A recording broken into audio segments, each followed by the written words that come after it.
σε 14 μέρες κάνοντας αυτό που θα σου πω.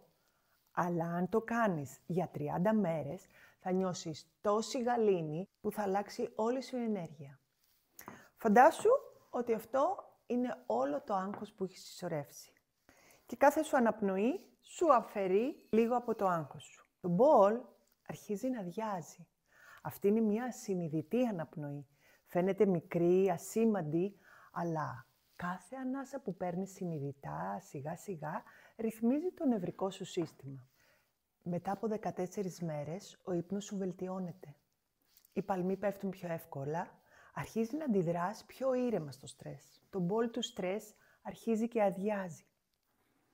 Μετά από 30 μέρες, η αναπνοή σου αλλάζει τη χημεία του σώματος.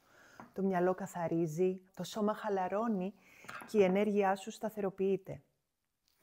Το σώμα σου έχει μάθει να επιστρέφει στην ηρεμία από μόνο του.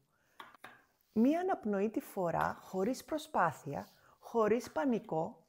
Αυτό δεν είναι μαγεία, είναι συνέπεια. Αν θες να χάσεις άγχος, όπως όλοι χάνουν βάρος, όχι με πίεση, αλλά με ρυθμό, αναπνοή και επίγνωση, ακολούθησέ με. Γιατί η ηρεμία δεν έρχεται από θαύματα, έρχεται από μικρές πράξεις που επαναλαμβάνονται καθημερινά.